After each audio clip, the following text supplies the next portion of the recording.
right. So starting big picture, why do we coach? And from listening to everyone's introduction and sharing around their coaching, I'm feeling pretty comfortable around this, but I just want to make one point in this.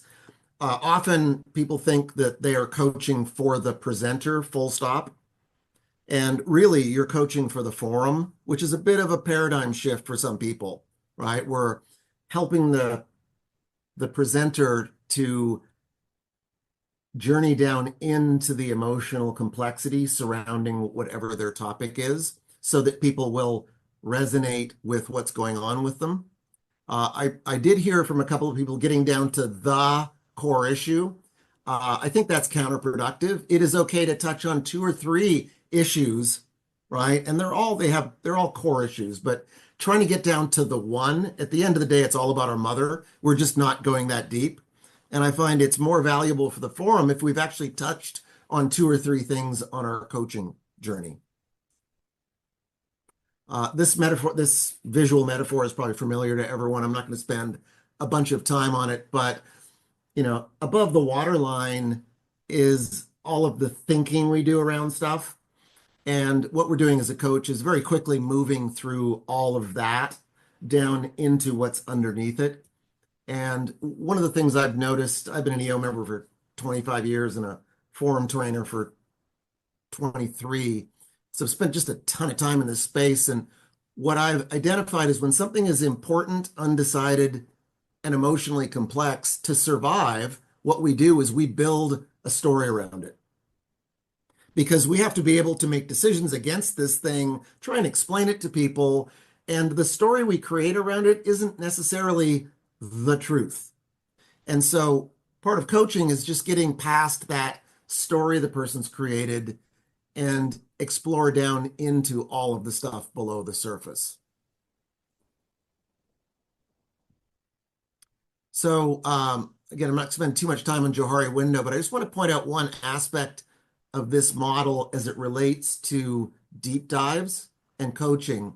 And that is when someone shares something with you from their hidden window that has vulnerability, our natural human response is we relate to that, we resonate with it, and we want to reciprocate and we want to share back, not to solve, but we are just moved to do that. And if you think back on your really close friendships, at some point, that's what happened. Someone took a risk, shared something of vulnerability, and you reciprocated. And we talk about going deep with someone. That's often what it is. And if you think back to your forum training and the lifeline exercise, probably the trainer got pretty vulnerable and it really changed the paradigm in the room. And people were willing to share more things of vulnerability. And so that's really what you're doing for the forum, is helping the presenter get vulnerable, create resonance, and then allow people to surface things they may not have thought about for 10 years, but this brings them right back to it. Forum mindset. I just want to very quickly go through this. We'll be talking about it again at the mashup, but we've created a bit of a complex model around this, but I think it's helpful as day moderators to just remind people if they step out of forum mindset and get them back into the zone. So just keeping them in a beginner's mind so that they're not bringing all their pre-assumptions and armor with them. Just get back into a non-judgmental, curious beginner's mind. There's different ways we share in forum. In a deep dive, it's around resonance. I relate to what's going on and it brings up stories. When we're peer learning, having topical discussions and subject matter experts and brainstorming, it's about relevance. I am sharing things that are relevant to the topic that we want to learn more about. So just different parts of the brain, and it's important to remember what mode we're in. If half the group in a deep dive is sharing resonantly, half the group is sharing relevantly, it just creates dissonance, right? Relevance is about solving problems, which we can do in forum, when we're peer learning. Topical discussions, all about sharing relevant data around a topic we all have interest in getting better at. Humility, I don't think I need to talk too much about that, but part of humility is just letting go of the need to solve someone's problem or putting a clock on them as to when they need to solve a problem. And listening, in a deep dive, we're listening with empathy as a forum during the coaching bit. When we're in a peer learning environment, we're listening to understand. And those are different ways of listening. And I think it's important for forums to be able to shift from listening with their head to listening with their heart, depending on the tool we're using.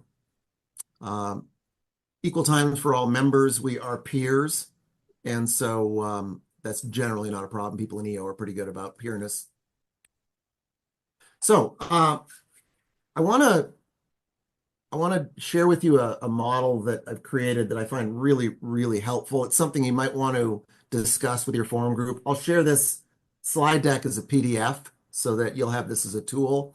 I've observed that forums operate in their deep dives across a continuum or spectrum. And to be fair, we came from a very presenter-centric model early on in our forum presentations. When I first joined EO, it was very forum-centric. So if you think of this as a spectrum between presenter-centric on one side and forum-centric on the other, I'm going to share what this means. And I just want you to think about where your forum lives between these two realities at two ends of a spectrum. So presenter-centric, the belief system in this forum group is that the purpose of the deep dive is to solve the presenter's problem, full stop.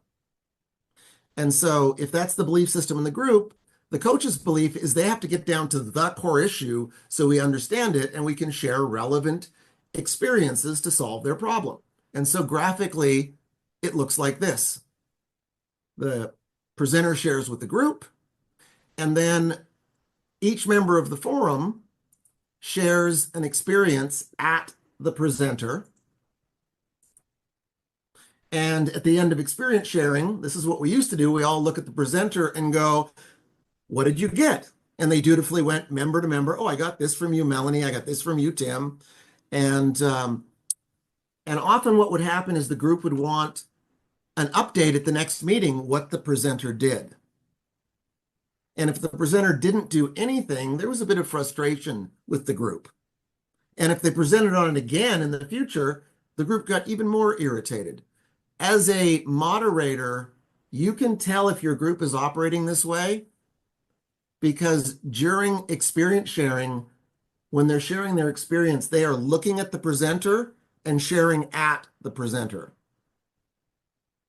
Even if I had no audio, I could tell what mindset the group is, presenter-centric or forum-centric, based on how they're sharing. So where we've evolved and moved to is to a forum-centric model. So the belief system in this group is the purpose of the deep dive is the presenter is giving a gift of vulnerability with the help of a coach to create value for the forum and themselves as a peer in the group. So it's not to take one for the team, but it's not my turn to get value as the presenter. And interestingly, I found people are more willing to get vulnerable as a gift to their group rather than a take for themselves.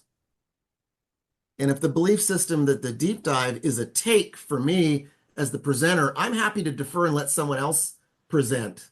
And some of you may have seen this where the presenter goes, oh, no, why don't you go? Yours is more urgent. And we start playing this weird urgency game, right? So what a forum-centric deep dive looks like is with the help of a coach, the presenter shares a gift of vulnerability with the group. Different people resonate with different parts of it because we've touched on multiple things.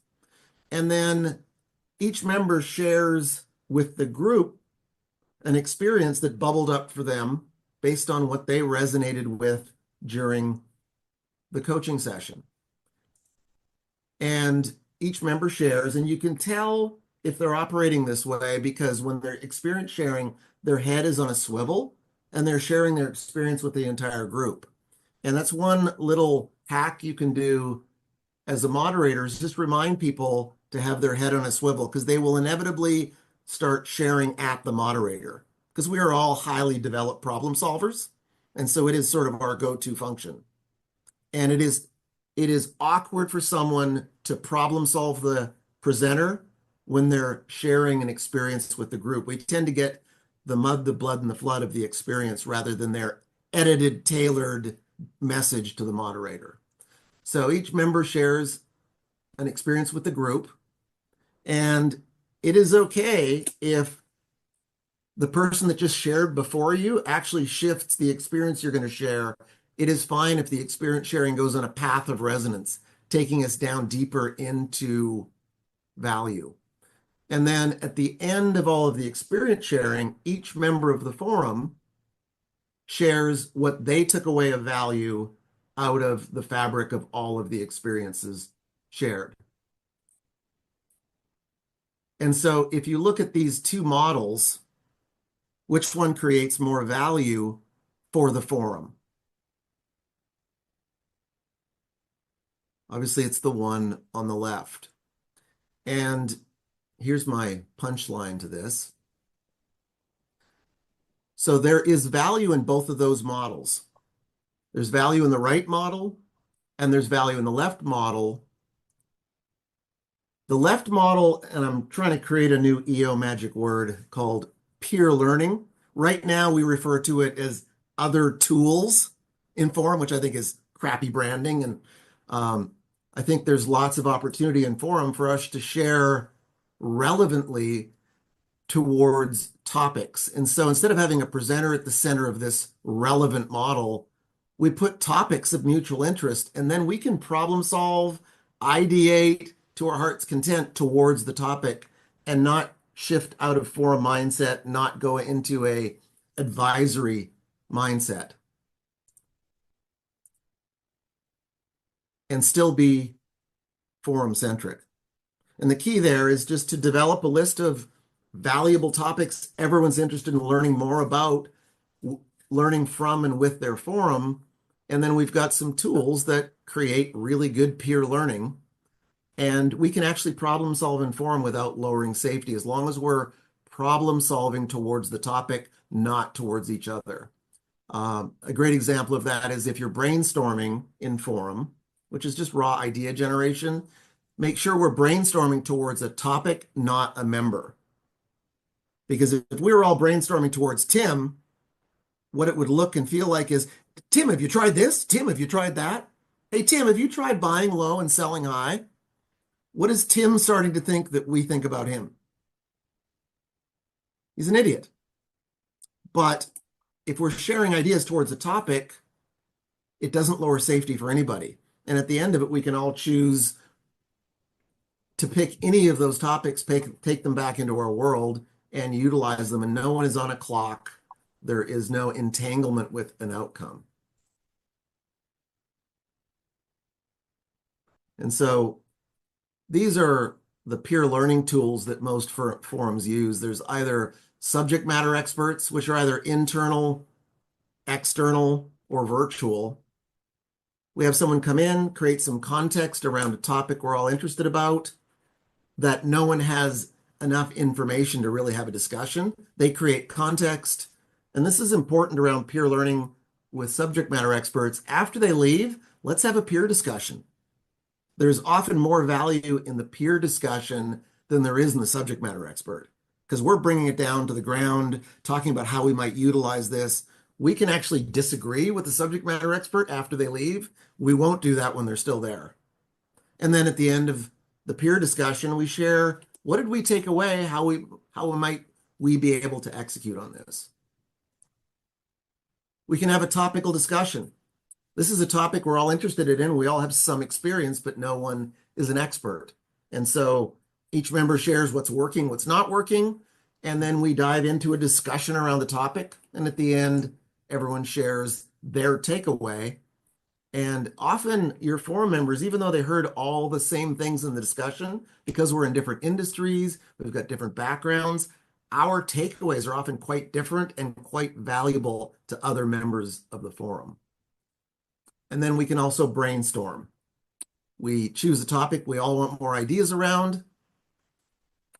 And you may be doing this at the forum next level. So I'll just give you a few tips. I'll hand out a sheet to at the forum next level. But good brainstorming, first give everyone a minute to write down a few ideas, because some people do not ideate or brainstorm well off of the cuff. And so by priming the pump, giving everyone a second to write down a couple of ideas, that bypasses that problem.